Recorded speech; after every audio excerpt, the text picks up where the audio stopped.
Sa Longgayang. Ayan. Guys, ito. Sa Longgayang. Tikman natin. Nakatikim na ba kayo ng ganito? Ayun yung buto niya.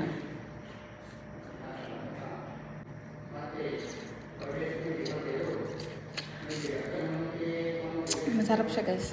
Hindi naman siya sobrang matamis.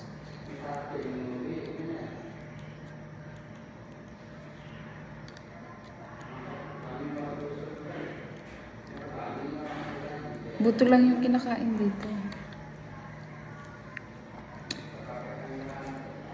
Ayan. Buto lang yung pwedeng kainin dito, guys.